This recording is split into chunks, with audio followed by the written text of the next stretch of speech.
Kaixo guztioi, oraingoan Maite Ziganda daukagu gurekin, sei elkarteko kidea da, eta etxe honetako kolaboratzailea. Arratsaldeon, Maite? Arratsaldeon. Zer moduz? Oso ongi. Uda ondo? Oso ongi, bai. Bueno, a tope, esaten den bezala, nerabeak esaten duten bezala, a tope, baina pozik. Nik uste dut nire bizitza lasai izango balitz, galduta egongo nintzatekeela. Bai. Konta iguzu, sei elkartean zer motatako lanak egiten dituzute? Begira, sei elkartea orain dela 20 urte sortu zen elkarte bat da, eta, bueno, orain dela 20 urte Iruñan, Iruña herrian, ia ez genuen migratzailerik. Bai? Baina justo hasi ziren etortzen baten bat, gehien bat nerabeak. Eta momentu horretan zeuden irakasle pare bat, ikusten zuten klasetari baten zirela, eskoletari baten zirela, baina beren ikasketa maila desberdina zela, eta laguntza behar zutela. Orduan, hor, hasi zen elkartea martxan. Urteekin, karo ja 20 urte pasatu dira, ez? Jarraitzen dugu nerabeak harreran hartzen, berez gure helburua da 12-17 urteko nerabeei harrera ematea, etorri berriak diren nerabeei harrera ematea. Nerabe hauek dira gehien bat Boliviatik etorritak, baina baita bai Hego Amerikakoak, bai Afrikakoak, bai Asiakoak eta Europakoak ere. Nerabe hauek etorri berriak dira, ona, eta badago berezitasun bat, eta da, beraik ikasi dutena, beren kultura mota, eta kultura nor, ez bakarrik kultura baita gizarte mota, berein mundua, ulertzen duten mundua oso desberdina dela hemengoa konparatuz. Adibidez, nerabeak etorri berriak dira eta badago berezitasun bat, eta da gehienak erreagrupazio prozesuan daudela. Hau da, bere ama orain dela 15 urte, nini bat izan zuen, eta pentsatu zuen bizitza hobeago bat emateko, etorriko zela Europara, hemen lana egin, dirua hartu eta berriro bueltatu etxe bat egiteko, bere niniarekin bizitzeko eta bar. Bueno, etortzen denean, han usten du bere amonarekin edo izebarekin, osabarekin, eta etortzen denean ona, ikusten du ez dela inerraza idurua izatea, eta denbora pasatzen da, 15 urte ondoren, ja ez da ninitxu bat, ja nerabe bat da, eta amatxoa jarraitzen du gogoekin, bere ninia izateko gogoekin. Kontuz, bere ninia orain nerabe bat da, oso desberdina da, nik uste dut amatxoak eta itatxoak jakingo dutela, ze desberdina den nini bat izatea, lana beste modu batekoa da, eta nerabe bat izatea. Segurazki orain udan, gainera, izan dutela lan asko, bai batzuk eta bai besteak. Bueno, gauza da, neska hau, mutiko honek etortzen dela ona Iruñara bizitzera, amatxo honekin, amatxoa alokatuta bizitzen da pisu batean, beste familia batzukin, bere lan ordutegia ez da oso erosoa, baina etorri da nerabea, batzutan bat, beste batzutan bi, beste batzutan hiru, batzutan ekartzen duenengo bat, prozesuak oso desberdinak dira, segun eta familiaren arabera. Karo, bat batean, demagun neska bat dela, 15 urtekoa, pertsona oso ez ezagun batekin bizitzen ari da, bere ama esaten duela dela, baina bera ez du iaia ezagutzen.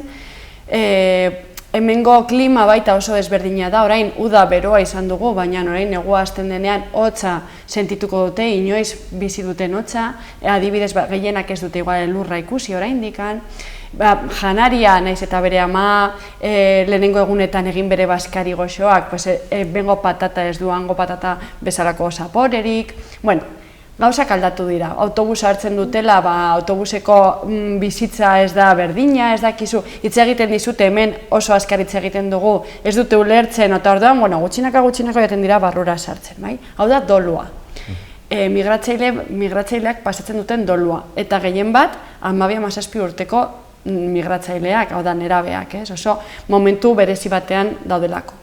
Orduan, zer egiten du sei elkartea, lehenengo gauza, etxean daude, negarrez, tristei, voltatu nahi dute bere herrira, ez daukate lagunik, bere familia ez da bere familia. Orduan, sei elkartera etortzen dira, familia badute, ez badute familia, nerabea bakarrik, eta egiten dugu lehenengo elkarrizketa. Lehenengo elkarrizketa horreta, kontatzen diogu zer garen, eta bera erabaki behar du parte hartu ala ez. Denak erabakitzen dute parte hartu. Bat batean, zu dolu bat pasatzen ari duzu, tristura bat, imagina, ni tristura bat daukat orain, eta justo elkartzen lagun batekin tristura berdina daukana, tristura erdiak kendu zait, Orduan, nik uste dut hor jaren sarreran, horrekin jokatzen dugula. behin erabakitzen dutela parte hartu, sei elkartea egiten duena da nerabeari bakarkako laguntza eman, eta bestetik familiako laguntza eman. Eta gainera, gure gizartea, hortik banatuta gaudenez, gizartea bolondrez moduan etortzen dira elkartera, eta lantalde txikitan parte hartzen dute, alde batetik familia txiki moduan, bereentzako sei elkartea da familia bat bezala, joaten direla, eta handaude bolondrezak, eta bolondreza beti galdetzen dira, zer moduz beste egunean, eta azterketa, eta, bai, hau da, badakizu hor dagoela pertsona bat zutaz arduratzen ari dela, edo gutxienez, nahi duela zutaz jakin, maitatzen zaituen horrek, ez? Orduan gutxinaka nerabea joaten da egiten bere sarea, familia sarea, edo, gizarte sarea. Eta gutxinaka ikusten dugu, hilabete bat pasata, bilabete pasata, dolua beruntz doala, ohitu behar da.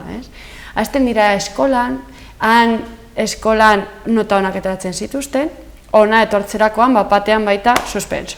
Hemengo lenguaia desberdina da, matematika desberdina, fizika eta kimika, Orduan baita laguntzen bolondrezak hor lantalde txikitan, laguntzen diete nibela hartzen, adibidez orain abuztuan egon gara horretan. Nibela hartzen, orain iraian, orain daudela instituto guztiak eta zentro guztiak horrela bizka bat urduri, bere kurtsoa hasten direnerako, maila bat izatea eta kapasa izatea jarraitzeko klaseak eta. Orduan, zer da sei elkartea?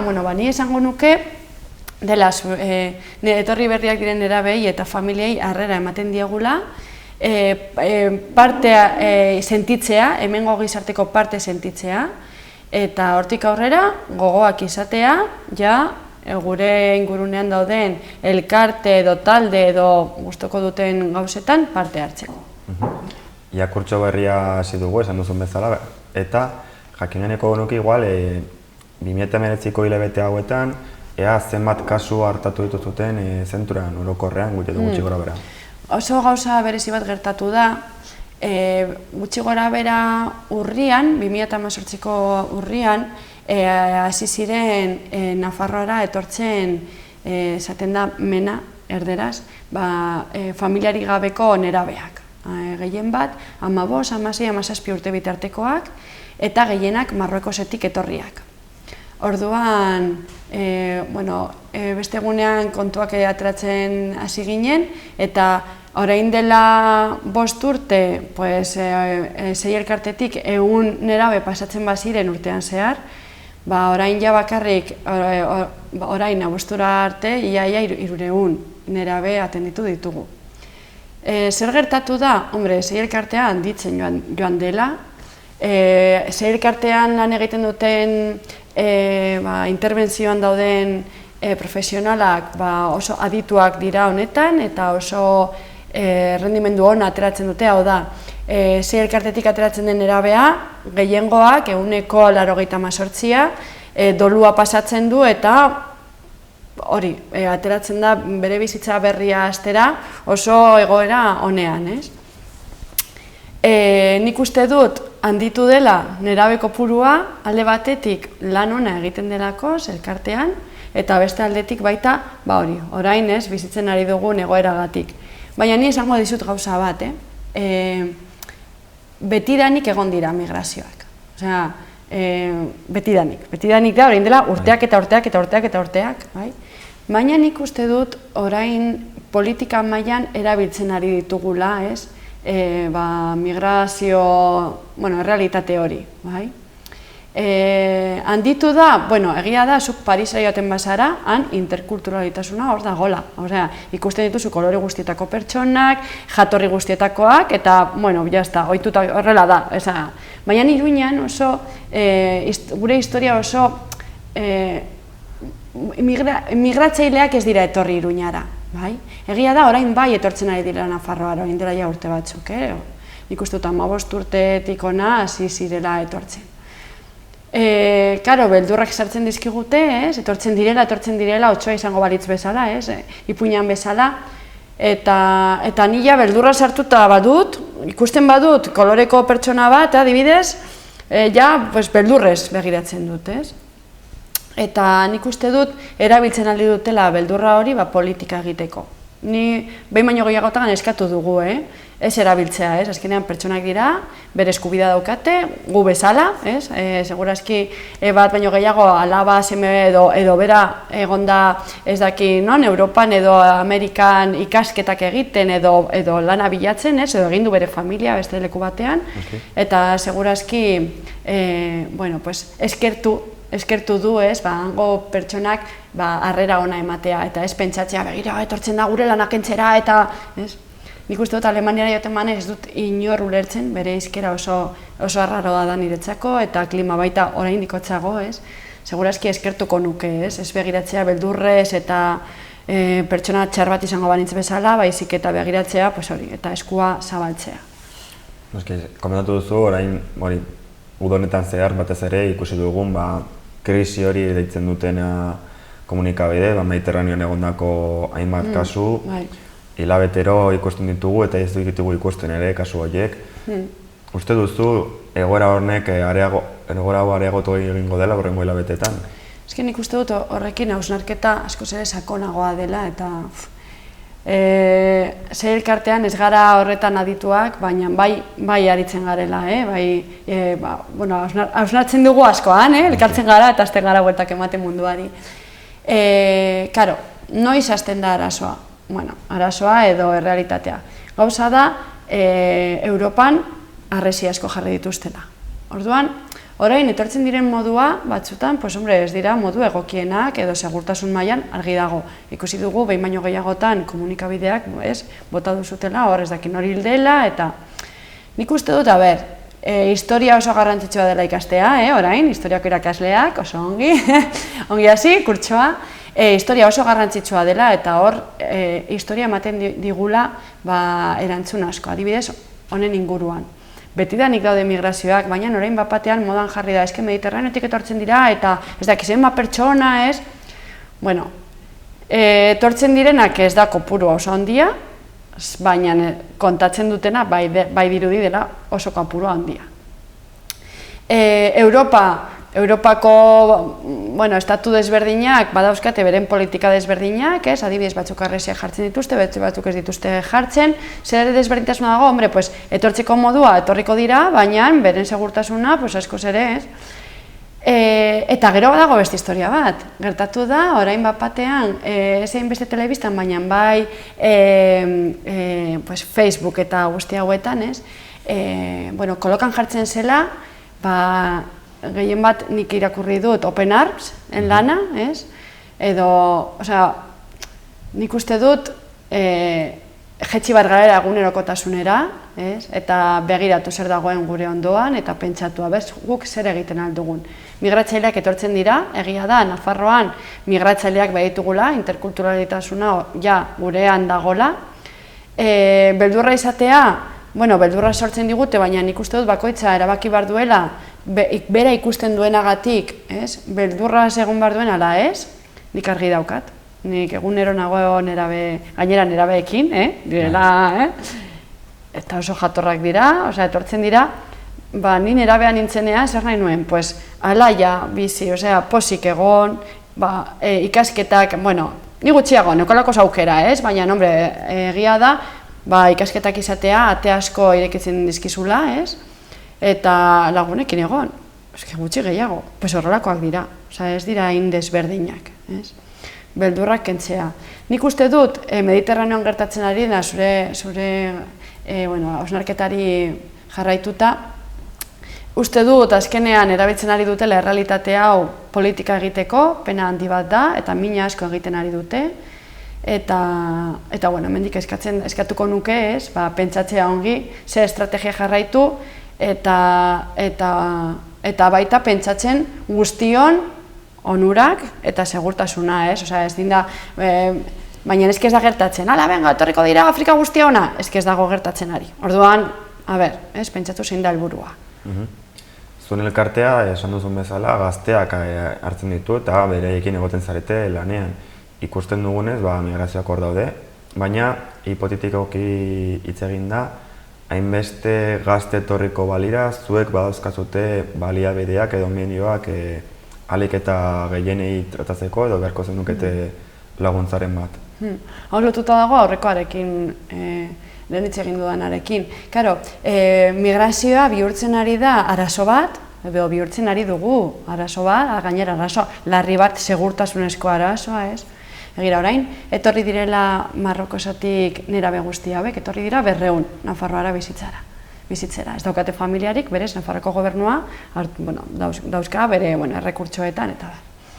200 nerabe hauetatik, igual, bik egiten aldute, ez? Baina, gaizki, ni gure elkartean norbait ez badu araua bat errespetatzen, badauka bere, hori esaten diogu, ez duzu bete araua, hemen araua bat dago, dela hau eta orduan izango duzu, eta badago sanzioa edo, ikusten duguna, ez?